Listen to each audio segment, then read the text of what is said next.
Welcome to Research Debrief, the podcast that aims to bridge the gap between the fitness industry and the latest science in under 20 minutes. Luke, welcome. Great to see you. Excited to be with you today, Rachel. Same. All right, what research are we going to look at today?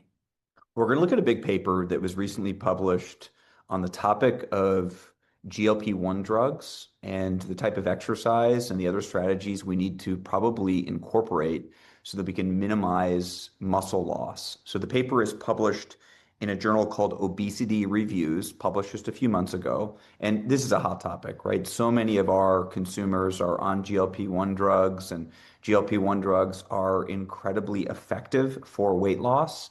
And what the researchers are now trying to understand is when we're losing this weight, how do we minimize muscle loss in that process? So the paper is called Strategies for Minimizing Muscle Loss During Use of GLP-1 Drugs for the Treatment of Obesity. So that's the big topic. Now, there's a misnomer around this topic. The misnomer is that GLP-1 drugs cause more muscle loss than if you lost weight via reducing your calories, for example. And that's actually not the case. But GLP-1 drugs do stimulate a significant amount of muscle loss, but the reason is it's because they work. People that take a GLP-1 drug end up losing a lot of weight, and when we lose a lot of weight in general, we lose about a third of that weight as lean mass, generally muscle tissue. So if someone loses 30 pounds, it is very normal to lose 10 pounds of muscle in the process. And of course, the reason we want to maintain that muscle is that muscle has such an important impact on our resting metabolic rate, how many calories we burn on an ongoing basis. And then there's all these other kind of health protective benefits of having lean muscle tissue that we'll get into. So this is an important topic. I also think this is the topic. This is the topic that I think is bridging our industry to healthcare. We've wanted this forever. We've wanted to be a part of the allied healthcare continuum, and we've wanted physician referral, and different operators and different clubs and different models have been able to do that to some extent. But overall, I think healthcare has operated separately from our industry. And I think this topic of, well, I have patients and I'm prescribing GLP-1 drugs. What do they need to be doing from an exercise standpoint is our chance to have just incredible synergy with what's going on in healthcare right now. And it's not in small numbers, right? We understand the exercise that we provide at our clubs and gyms and studios and our facilities is meaningful for people with all different types of chronic diseases and even acute diseases. Exercise works.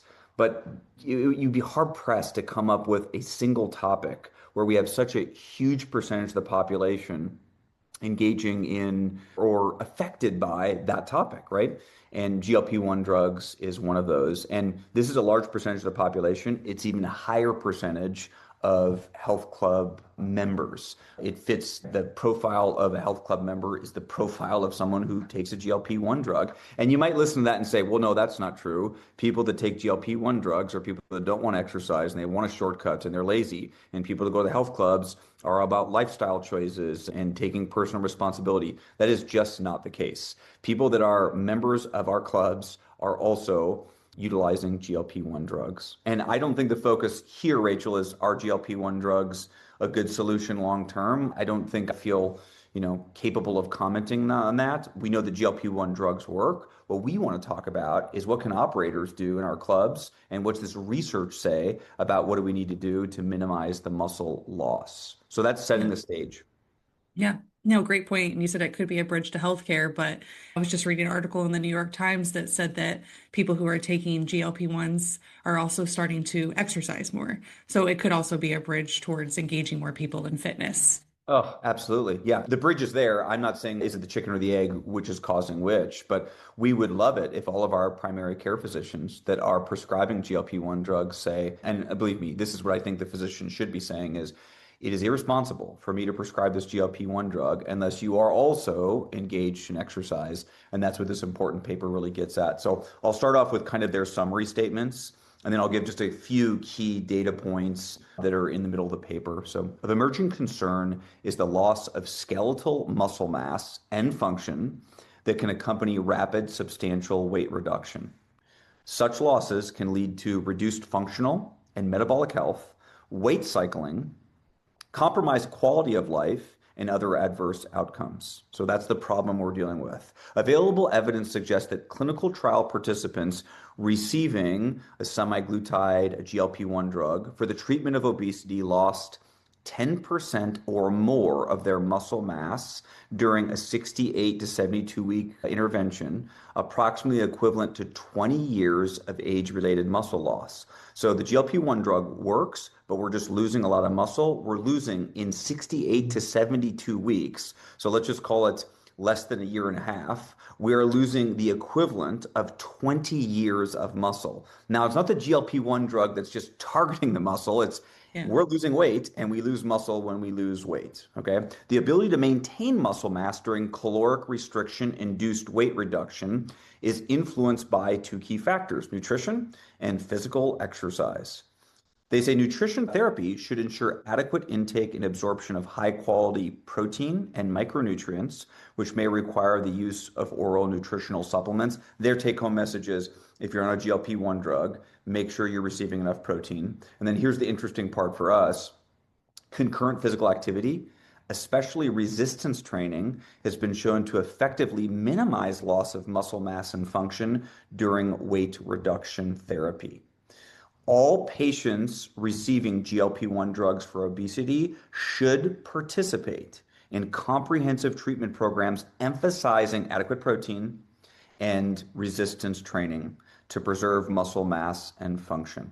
Okay, so that's their big summary. And by the way, that's, I think, our overall take-home message. I want to go just a little bit deeper on a couple of their points.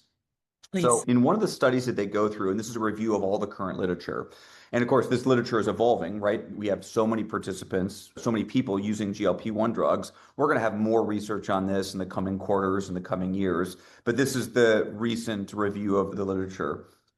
In a semaglutide group, 40% of the reduction in body weight was due to a reduction in lean muscle mass. So we are losing a tremendous amount of muscle. And of course, how do we combat that? We combat that with physical activity. Let me just restate what I said before.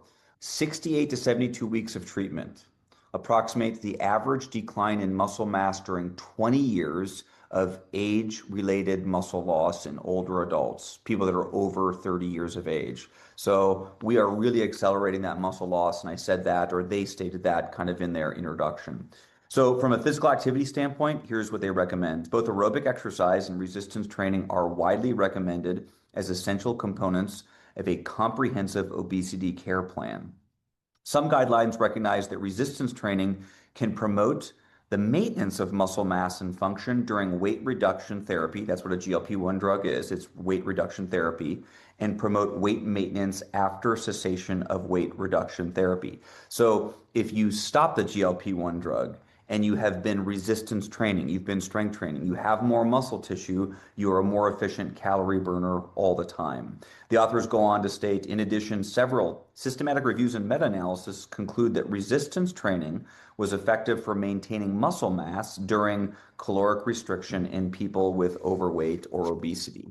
So if you decide to eat less food and you lose weight, you should resistance train to maintain your muscle. And of course, when you are on a GLP-1 drug, the reason you end up losing weight is because you end up eating less food. And I think here's my last kind of key takeaway.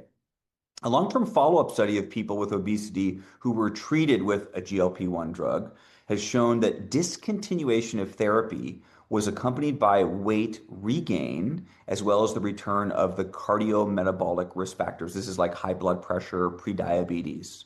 However, evidence suggests that when that GLP-1 therapy is accompanied by supervised exercise, those adverse effects occurring after treatment discontinuation can be attenuated. That is a powerful take-home message. One of the biggest conversations we're having right now with GLP-1 drugs is, well, great, if I'm on a GLP-1, am I going to be on it forever, right? Or am I going to start to microdose it? Or is there a plan for me to get off?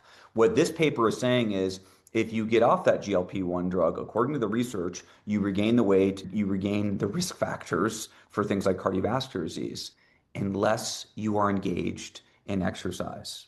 So where I'll wrap this in terms of how we apply this is we start to communicate with our members. We start to communicate via our marketing that if you're on a GLP-1 drug, we want you to be physically active, and specifically, we want you to engage in resistance training. I think that's a wonderful target market for us as people on GLP-1 drugs. When we think about marketing alliances, I think clinics, I think primary care providers that are prescribing GLP-1 drugs are wonderful partners for us because this is what the physicians are reading. This paper is a paper that is in a medical journal that every physician that's prescribing these medications are reading. They are looking for health clubs, gyms, and studios that can provide the resistance training for their GLP-1 patients. Yeah. Yeah, definitely a lot of opportunity there. All right. Well, anything else? I think that's it. I think that's it. It's exactly what you said, Rachel. I think it represents just tremendous opportunity for our industry.